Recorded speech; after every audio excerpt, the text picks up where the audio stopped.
Xavier, to answer your question, I think you can just use your Bradley ID. Can That's, I?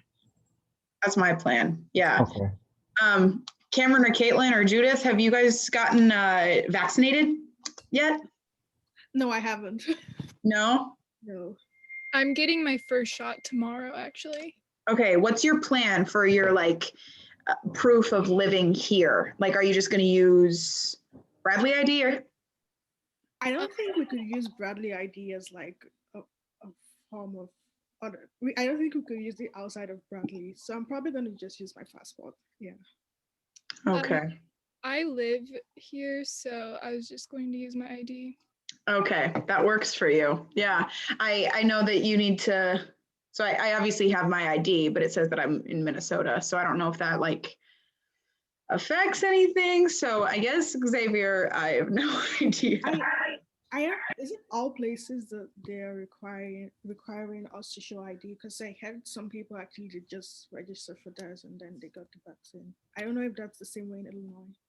Yeah, I'm not sure. I I'm think not, you're yeah. supposed to bring ID. Like Yeah. when I was signing up, it told me to bring for my ID and then something with my address on it. And like the only things I have are packages. So I have like a couple different things that I hope works. If not, Maybe call beforehand, like call the pharmacy that you're using. It's a pop-up clinic at a church. Oh, okay. Well, good luck. Karen, you look so good. Oh my gosh. Look at you go, girl.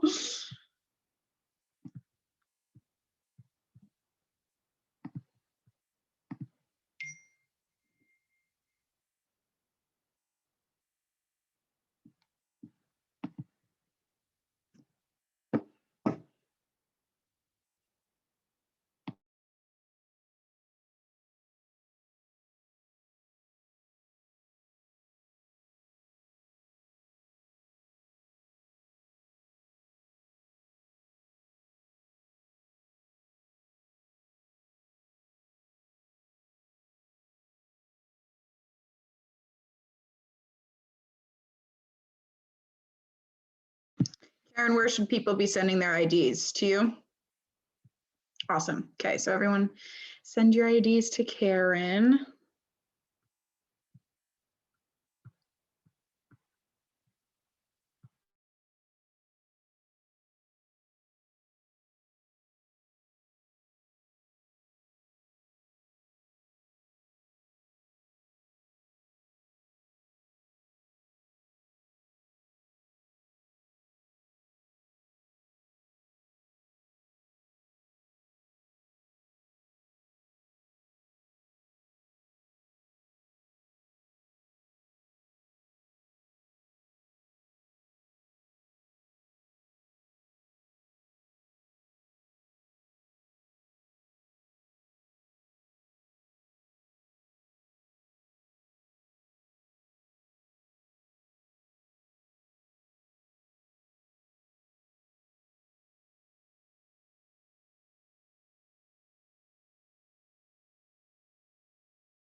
Hey, Emma.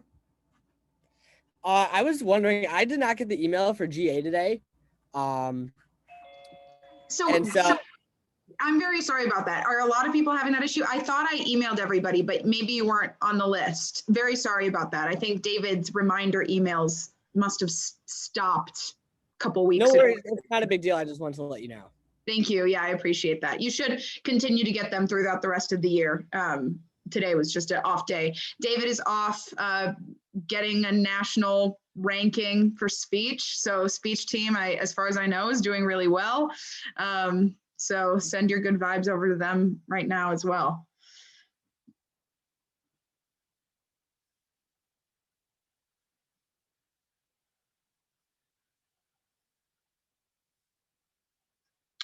We'll give just another moment and we'll get started.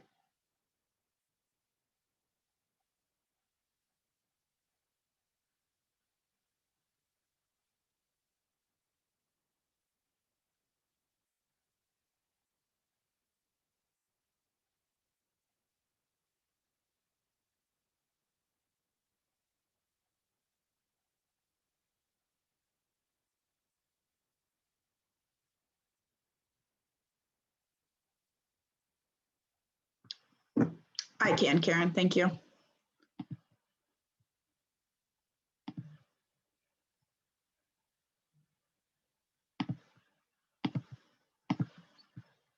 All right, everybody.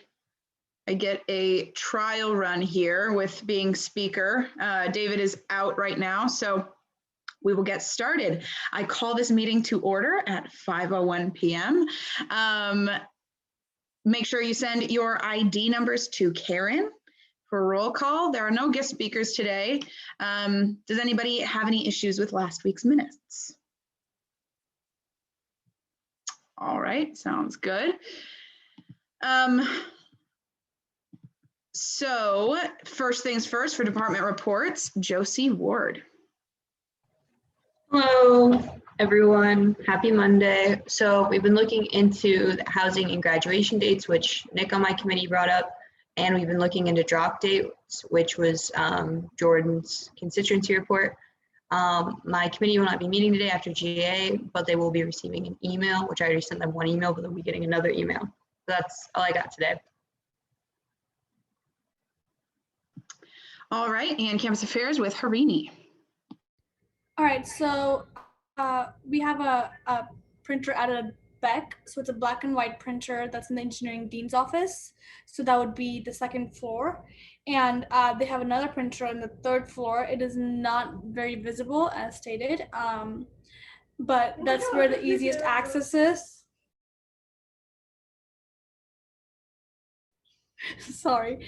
And then Michael will be working with the dining services issues this week with the hours and all the problems with that.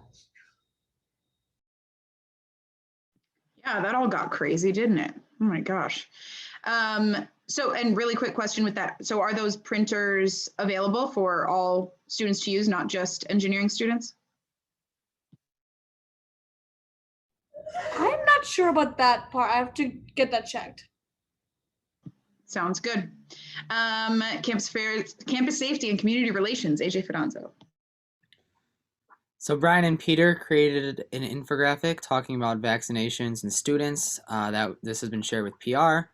Kaylin has been continuing to work hard on the push for feminine hygiene product installments on campus. And Joshua has begun working on creating a sort of database of local businesses that we then hope to use to help businesses gain attention from the student body. All right, thank you. Moving into student body executive reports. Doesn't look like anything from Brandy or Ellie.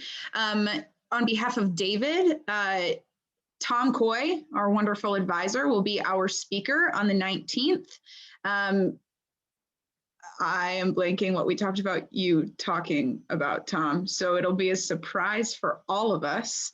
And we're hoping to have a lot of senator seats filled by the 26th, the last GA. And the way that will work is we'll just get all of the people that are interested, discuss with them why, and us meaning the student body officers for next year, discuss with them kind of why they want to be in Senate. And if we think that they are a good fit for Senate, then we'll bring our slate of senators to GA, and all of the senators for next year that were voted in will kind of vote yes or no on the slate of people that we bring before the Senate. So the more people that we have in the seats, the better. This week, I will be reaching out to academic deans to get the academic senator nominations kind of all worked out. And I think we're in really good shape to have a really full Senate next year. So that's very exciting. And as always, email me now. For senators next year, you can email me as the next Speaker of the Assembly. And then as for my report, go out and vote tomorrow in the local elections. You can register to vote day of when you vote. So shouldn't have any issues, just gotta fill out some paperwork. And then start thinking about whether or not you want to apply to be a chairperson for next year. Those applications and interviews will be conducted, like again, by next year's student body officers. And yeah, all positions other than chairperson of internal affairs / parliamentarian, the other 5 are open. Even though academic senators are nominated through each college, the chairperson is still chosen by Senate and voted on in Senate. And then one other thing from me is that the dean search committee is in full swing. They're finding a new dean for the business and engineering college. And I'm not sure how much you guys know about this, but they're choosing one for both colleges, which I think from my point of view is really cool. I think it's really on this like kind of moving forward into this, convergence idea, and is very exciting, and there's lots of new opportunities that come from this. However, I do know that just from talking to a couple of people about it, the first thing that I hear is, oh, so budget cuts, and that they're kind of trying to spend less money by having one single dean. But when you really do the math, it's not that much.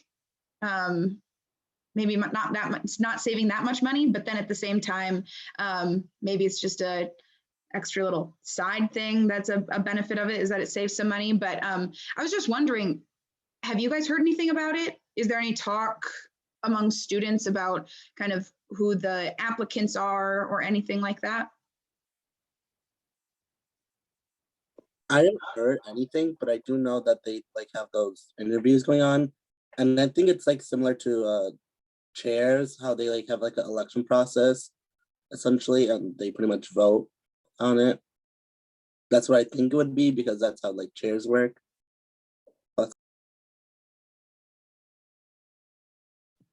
Yeah, so I'm part of the search committee, and the search committee is that they have a significant part in kind of like taking a vote kind of thing, bringing forth their kind of their choice of who they think is best, but really in the end, the provost chooses.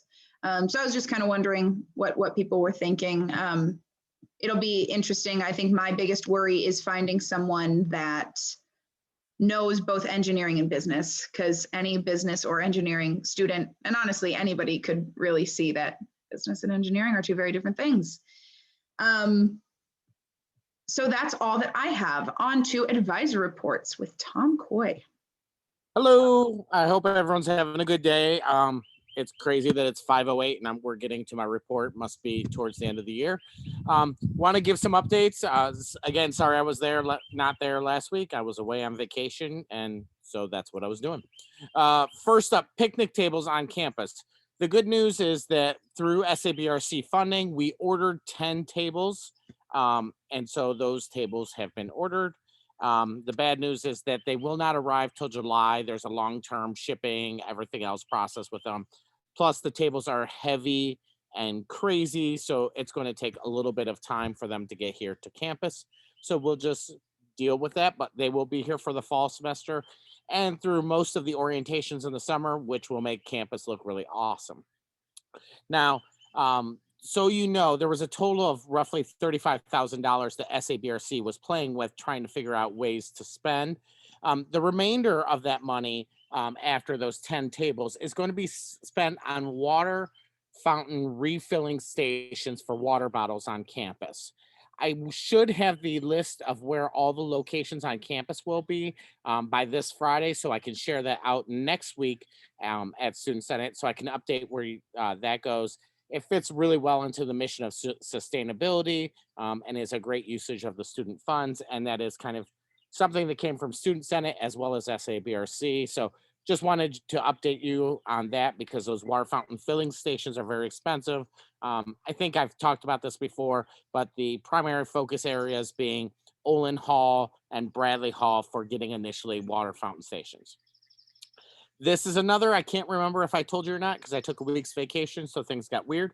But Family Weekend next year will be combined with homecoming. Like I said, can't remember if I shared that, but we are planning for an in-person family weekend for next year, and more detail will be coming on that. The thing that I'm coming next week to talk to you, or April 19th to talk to you guys about, that Emma had kind of a brain fart about, was we are completely changing around Welcome Week and doing a lot of different shifts with that, and have a whole different plan for what that will look like. And so I'm going to give you kind of a skeleton overview of what that is looking like at that April 19th session. One of the things that we will be adding, which is very different, and I don't know what they're called yet, is an orientation guides, a community assistant, some terminology we have to come up with, but basically someone who is not an RA that will be helping the freshmen get acclimated to campus, that will meet with them basically from Saturday of move-in through the first Friday as they have all different events that week. Basically, we're extending Welcome Week to include a lot more events and activities and kind of pull them together. So we will be pulling in about 30 people, but I'll present more on that on the April 19th. We are specifically targeting juniors and seniors to be those folks who will help orientate that process. Just in case you haven't heard, ACBU's campus concert is April 24th at 9 p.m. I believe it's being officially announced after all the hints this coming Thursday of who that will be on concert. I'm super excited, and no, I can't tell you, but it will be, I think it's cool. I think it's really cool what they're doing. That doesn't tell you much because I'm old and weird. And then lastly, I just want to let you know, Nathan Thomas has confirmed he will be present for officer installation April 26th. Emma and I are just kind of got to work through if he will be doing that in person or through a Zoom world, or what we'll be doing. At this point, I have him set up for Zoom, but if we want it in person, we can do it that route too. So those are kind of all my quick nuggets of fun things. I think that is everything I have. And I will pass it back to Emma at 5:13. Beautiful. Yeah, we're on speed round today. Any constituency reports? Yeah, I do. I'm Landon. I'm a sophomore senator. I have a few constituency reports this week. I've been told that there are cones outside of Geyser. The cones are stationed kind of near going towards Campus Town. We're not sure why the cones are there, but I was asked about that. Second point, which I want to bring up, is with the new Beck building. I've been asked about what's happening with the new Beck. Is it being finished? Once upon a time ago, there were signs in like the grass that showed like the kind of like completion of the Beck. And so kind of what's happening with that. And then I've also been informed that after 8 p.m. on weekdays, non-engineering students are no longer allowed to have access to the Beck. And they cannot go at all on the weekend. And I think the Beck was designed to be a study space for all students, and we're not sure why non-engineering students are not allowed in. Thank you very much. And I know, as far as I know, well, I'm having a hard time with this formatting, but as far as I know, they're kind of pausing it until further notice, the building of it, just kind of, and they're, doing the landscaping where they can. Tom, do you have any more information on that? Yep. Actually, great questions, Landon. Here's some quick updates for you. Regarding Beck and the next phase of Beck, it was put on hold due to the financial concerns with enrollment that was put in place with a new president that came into place. They're also looking at some fundraising and additional initiatives that they're going to do to finalize Beck. It was put on hold for an indeterminate time until the new president came in, and then the president and the CFO were supposed to determine that timeline. Well, then the CFO left and we have a new CFO. So that timeline hasn't been announced yet. So that is something that is stalled and is in process to get completed. So that goes from there. Your second or third question you asked about Beck, because I know nothing about the parking cones. But your other question about Beck is that Beck was designed with priority for business and engineering students. And since its opening, it has always been tap access after 8 p.m. for business and engineering students to give them priority to the spaces and the room reservations in that due to the heavy load and everything. They limit that because at 8 p.m. they want to track the people coming into the buildings. So even when student organizations try to attempt to book the Beck after 8 o'clock, we ask the question if there's going to be anyone not in engineering attending, because those folks will not be able to tap access. So Beck was designed with priority on engineering and business students, and that is how it was initially laid out under the dean that was in place, and that has not yet changed. It is a great concern to continue to bring up, but that is how the building was created and designed. So that would be a really great thing. So for non-business and engineering students, have you ever tried to go into the Beck after 8 p.m.? And is that a place that you kind of desire to have open for your use?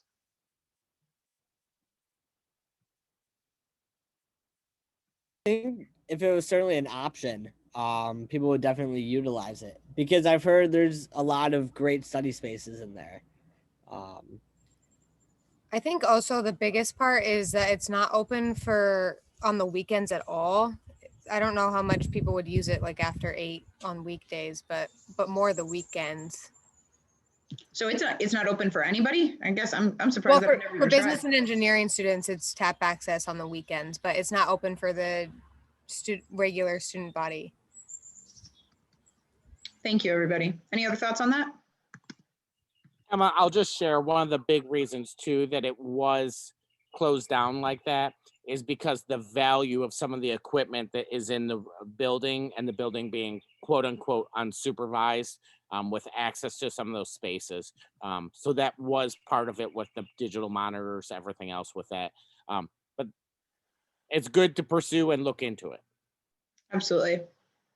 All right, so since it's been such a fast GA, I wanted to use a little bit of time. So first of all, no unfinished business.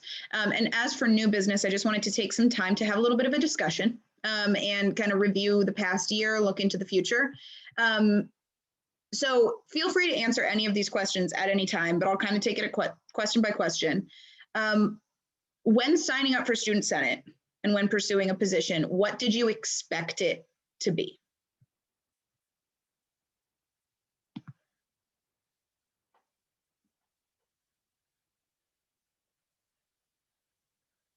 Did you just like want us to say, or like say like a double check? Just keep it very, very informal. Just throw out your thoughts. Doesn't need to be anything.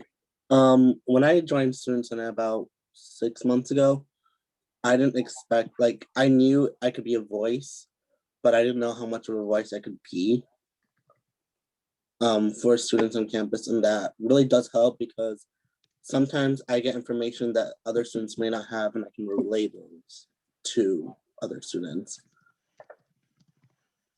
So you think it's been even more so than you expected? Yep.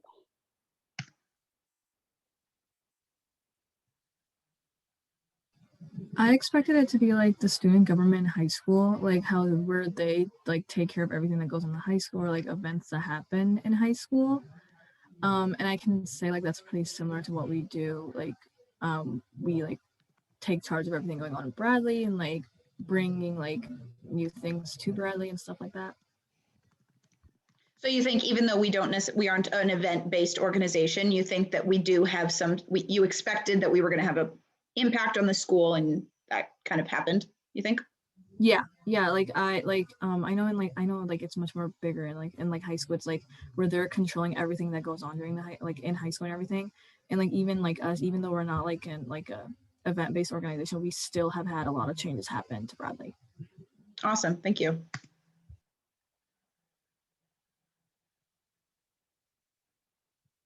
Feel free to keep answering that question, but what is the most valuable part of Student Senate, and kind of why do you continue? I know it can be kind of an angering organization, so what makes you stay in it?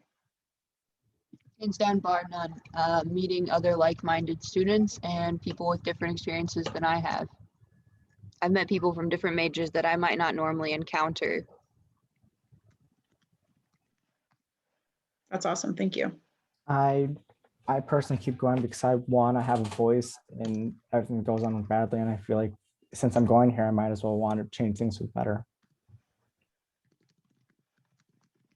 I really like the passion. I went to a high school where nobody cared about the school or the student body. So coming to Bradley as a university and seeing people who came to Senate as a choice, they weren't there to try to get into a college or for the resume. It's genuinely a group of people who want to help Bradley. And yes, it's angering, but it's angering because we care so much. And just seeing how we can use that anger as fuel to promote change, I thought was really cool. That's awesome, thank you. I think for me, the biggest thing that I've gotten from this is the opportunity to talk to different people, sort of like what Josie was saying, just to learn about different people's experience at Bradley and what makes Bradley amazing.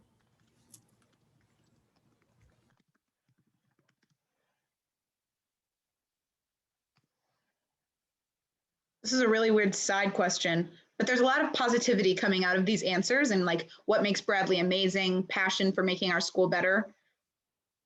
Are you guys because I don't know about you, but not all of my friends are very positive about Bradley.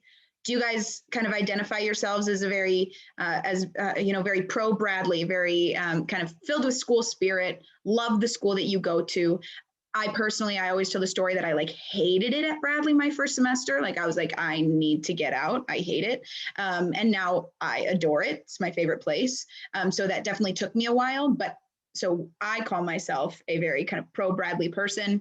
Would you guys identify yourselves the same way, or did becoming part of Student Senate maybe come from I don't like it here and I want to try to make it a place that I do like? Strange question, but go with it.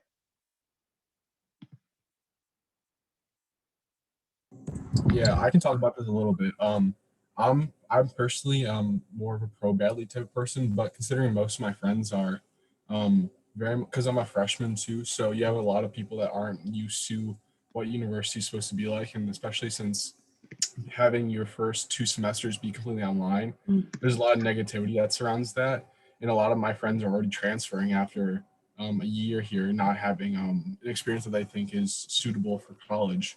And I'm kind of on the other side of that, seeing that this isn't what college is supposed to be like. I have the belief that it's going to get better, and I feel like I'm part of this organization to be a part of that change for better.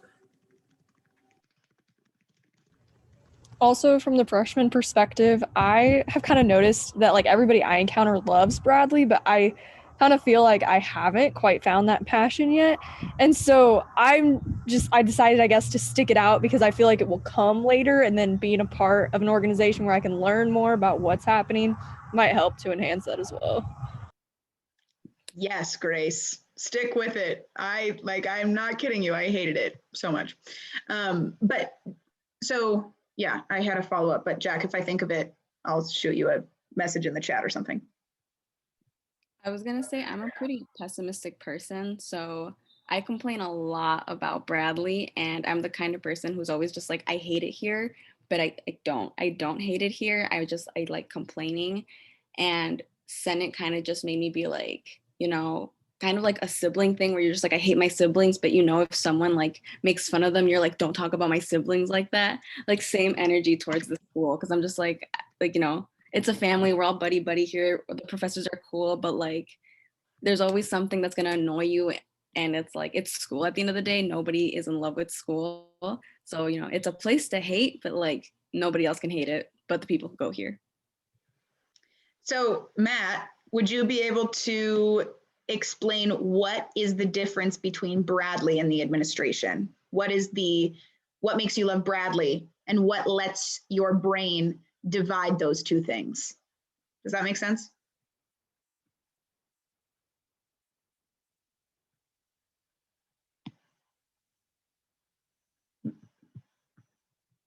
Oh, okay. You throw it in the chat. Can you hear me?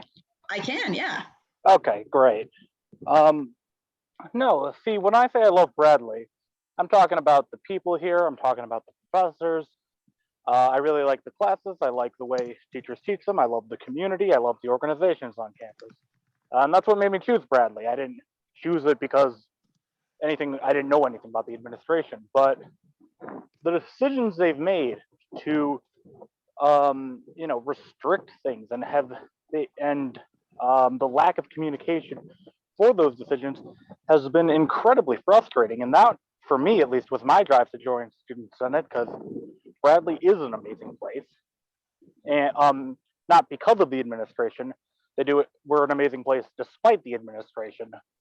So yeah, I guess that's what I mean by I love Bradley but despise the administration. If I could just add something, I totally know where you're coming from, but the one thing that I want to say is that if you go to any school larger than our own, you will more than likely see administration who cares even less about their students than ours.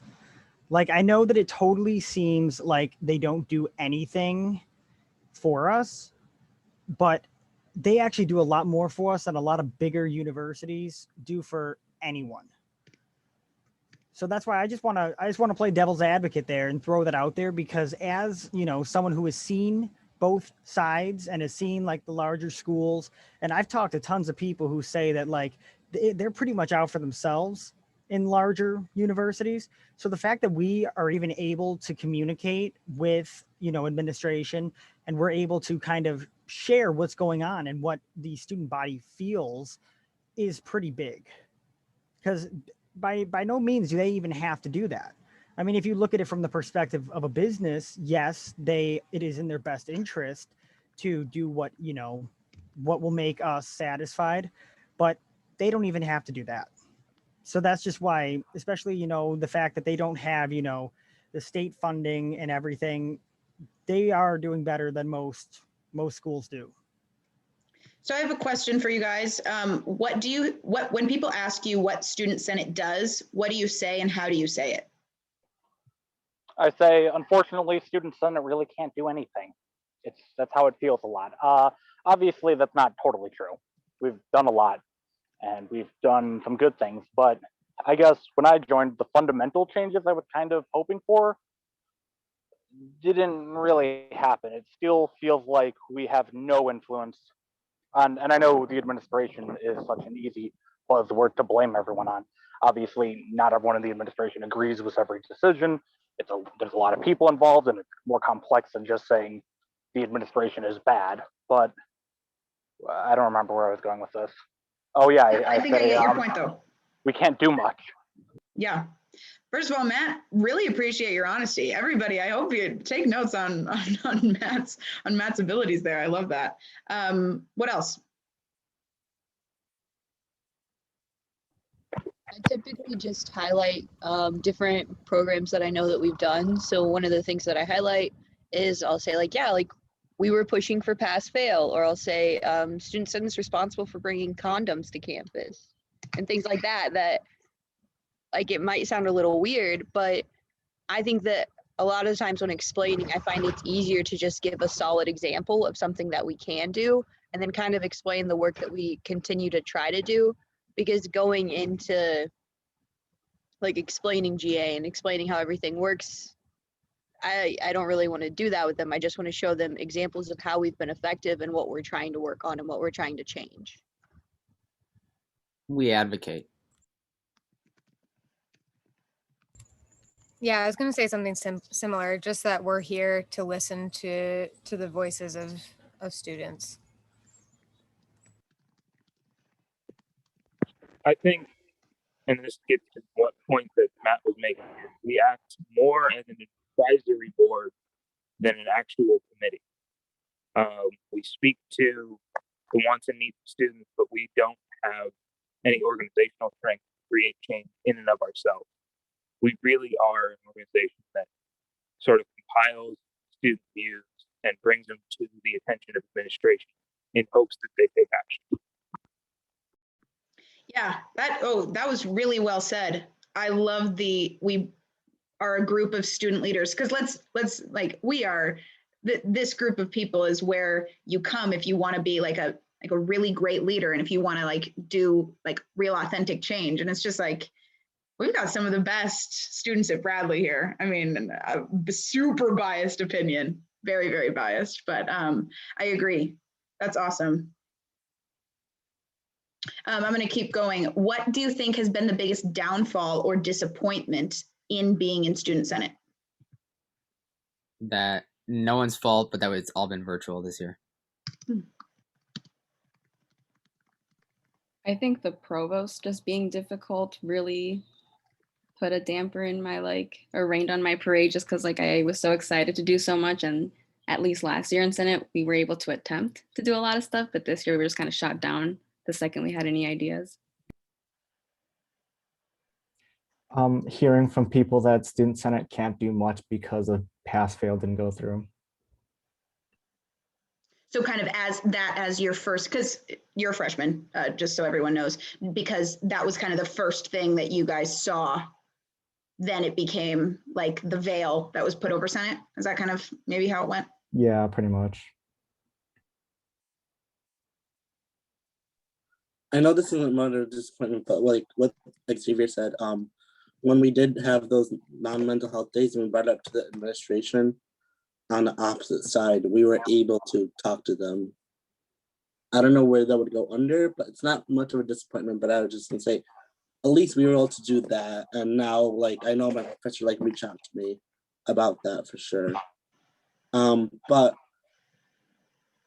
I would say one disappointment is, or I guess not disappointment, but the hard part is being a senator, we have to have like weekly constituents reports, but sometimes there's just weeks where I don't have anything to come up with. So it's hard to try and figure out where,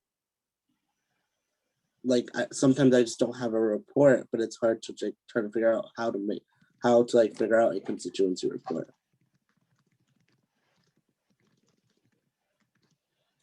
It's a great answer. Thank you. Feel free to keep answering that question. What kind of change do you want to see in the coming year? If you were an SBO next year, like what would be your biggest change? What's something that you want to, change? Stop saying that word, Emma. In person, in person GA. As far as I know, that's going to be able to happen. So.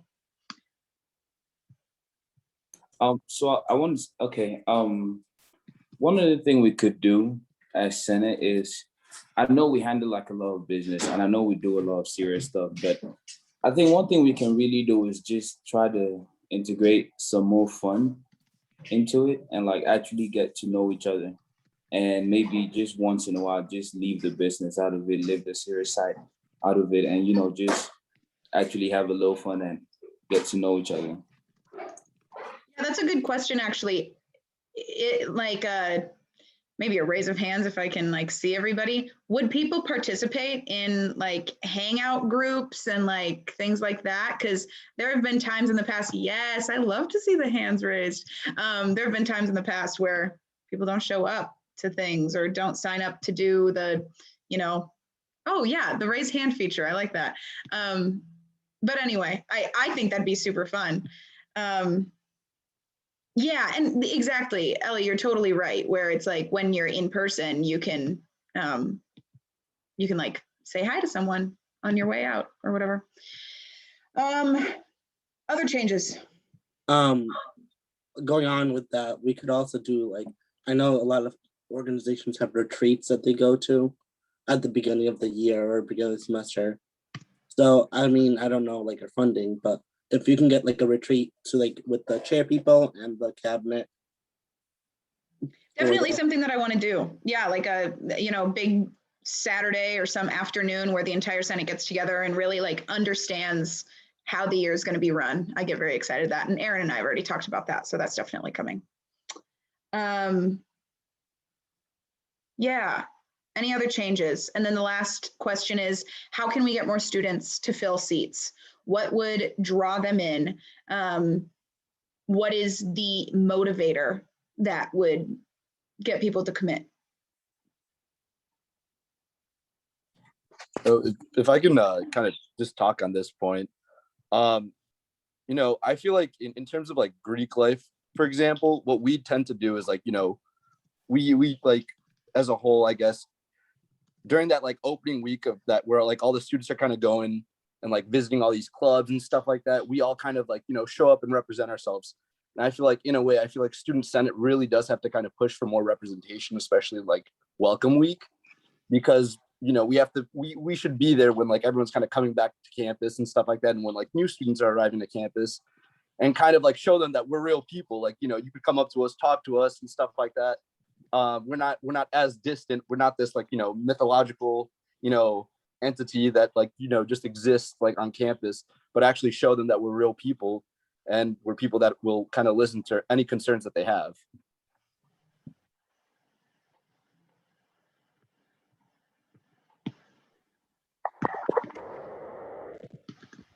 I know this was talked on the campaign trail by David, but a change in how constituency reports and requirements for academic and other senators to fulfill those requirements to reach out to the community. I mean, part of that might be, you know, maybe if you serve on Rise of the Red, you don't have to file out a constituency report, something so that if you do have that slow week, you could still fulfill the requirements of your attendance without feeling like a burden. And I think a lot of the issue with our ability to not only gain new people onto Senate, but our ability to maintain those that join is, you know, they don't feel like that's the best way to represent their people and the people that they represent. And it makes it almost feel sort of like a chore rather than an honor. Yeah, definitely. Gets rid of the monotony for sure. Any other thoughts on any of these questions? This is awesome content. Thank you, everybody. All right. Any public comments? And announcements. AJ, you go for yours. Yeah, so some of you guys may have seen this on Instagram TV. It was posted by the Bradley admissions page. It was taken down today around like 3 p.m. But basically it was a post where a panel discussed Greek life and it was targeted at Bradley bound students, so like incoming freshmen. This post gained a lot of backlash. You can tell just by reading the comments and also just conversations that I've had, because there was no representatives from NPHC. And also the IFC and Pan-Hel delegates, or the people speaking on behalf of the fraternities and sororities, were not IFC or Pan-Hel delegates. They were just members who were in a certain Greek house. And I know on the IFC side, no one was asked to like help in the creation of the video. Like the president of IFC wasn't asked or anything like that. I can assume that no one was asked on Pan-Hel as well. But it's something that we saw as an issue. We addressed it, and the Greek Life office has been made aware of this as well. So I'm not sure if IFC and Pan-Hel are going to come out with our own statement or our own sort of video to assist incoming freshmen learn about Greek life at Bradley. But yeah, I know some people may have been upset with that if they saw it, and it wasn't us. AJ, I had a question about that. I didn't see the video, but was it just that you guys weren't consulted, or more like the things that they were saying were kind of against what Greek really stands for? It's not that what they were saying. It was like a 7.5 minute video, so I don't remember. It's not like I watched it all and took notes, so I don't remember each specific thing. It's not. It's not as if the information itself was bad.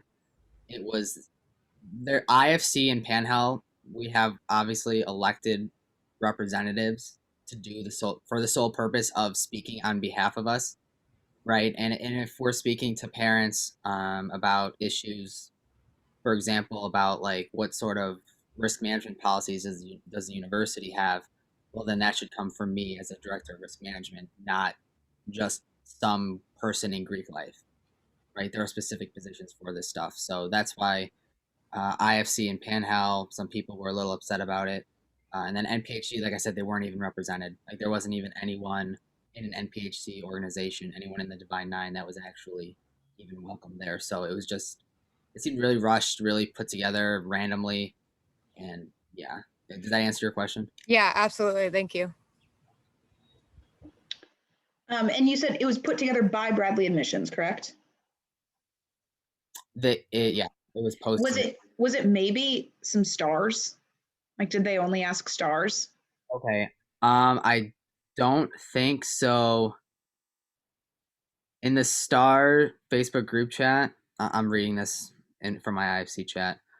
Former stars from NPHC voiced their disappointment with the admissions office for making a video about Greek life without NPHC representative. Typically for those videos, they just have stars in it, like in the past. But according to someone, I'm just going to leave these people's names out of it. But according to someone, the interns, they didn't have any stars that could represent NPHC available. So that's why they supposedly left NPHC out. Still not a good look and not something that, because of the backlash especially, we don't want people thinking that IFC and Panhell as councils think that we're like above NPHC or think we can speak for them. Because I don't like, especially incoming Bradley students won't understand what the Interfraternity Council, Panhellenic Council, and NPHC, like they don't even understand that stuff. So when they see people talking for Greek life, they assume it's for all of us. So that's kind of where this sort of friction started. And I think why it was ended up being taken down after it was, I explained it to Kathleen Prout this morning and it was taken down. So very interesting. Thank you. Any other announcements? I'm just going to add one more thing to that really quickly. Also, from what I know, both IFC and the Panhell presidents are our stars, so they could have easily reached out to them instead. But another announcement, as some of you guys may know, I am part of a Greek organization called Theta Chi. We're having a philanthropy week this week, starting on tomorrow. So our first event is taping Theta Chi to our Theta Chi house. So we're gonna tape them. So it's like $1 per piece of tape. I am participating in that specifically. So if you guys know me or if you guys don't even know me, from 4:45 to like 6, you can get me on the wall of our house because that's always fun. And then we're also doing on Saturday, we're doing our Hot Ones event. So we're eat some spicy peppers. So as more money as we raise for the USO, we'll eat spicy peppers. So I'll be eating like a cayenne pepper on Saturday. And that's from 3 to 5:30. If you have any questions, you can just message me.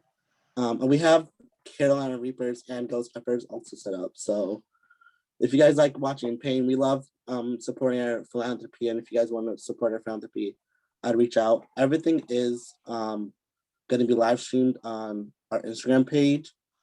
Emma, is it okay if I like email you our philanthropy week poster? Yeah, absolutely. Okay.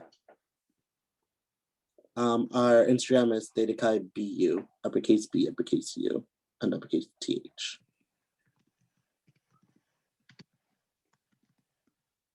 Perfect. Like that? Oh, uppercase T? Yep. C?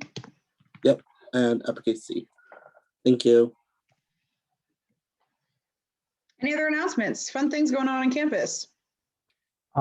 Peoria County has officially done the expanded vaccine eligibility. So anyone 16 and up who lives in Peoria County can now get a vaccine.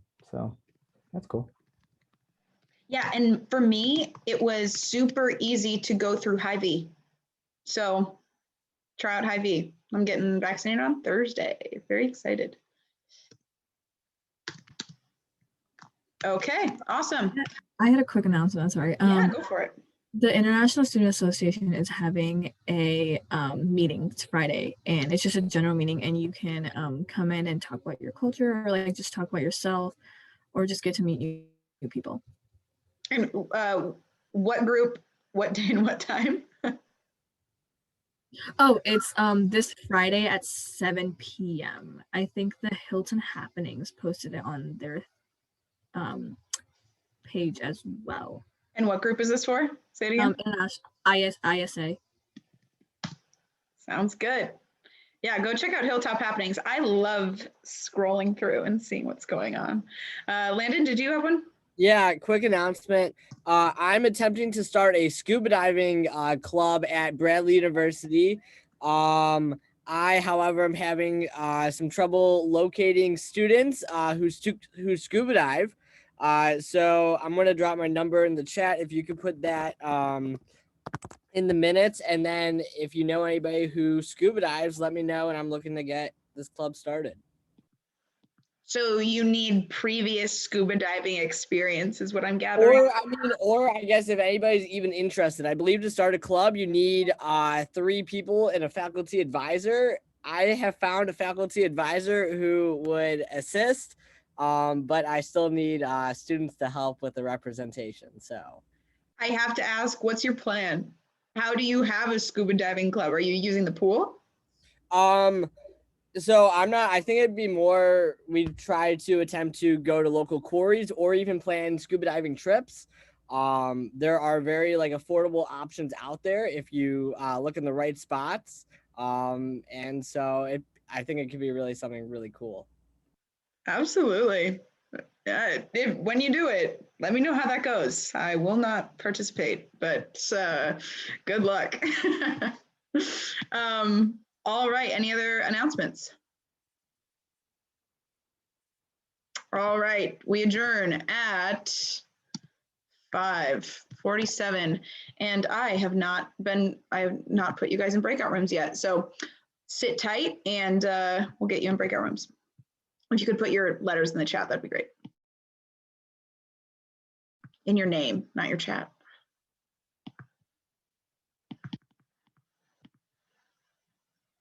Yes, and no AA meeting.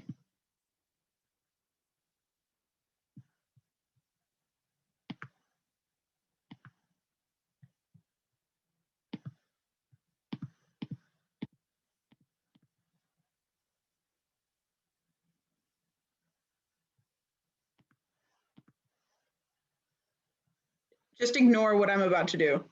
Decline it. And no, I'm closing all rooms. Okay. Oh my gosh, this got so complicated.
All right, now I'm going to open for the people that I have placed, and then I'm going to keep placing people.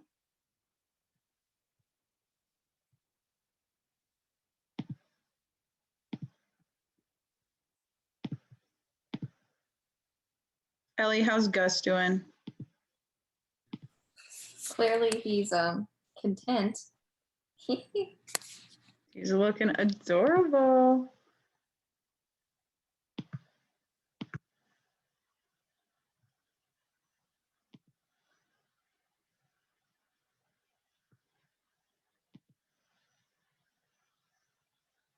All right. Harini, did I place you? I think so.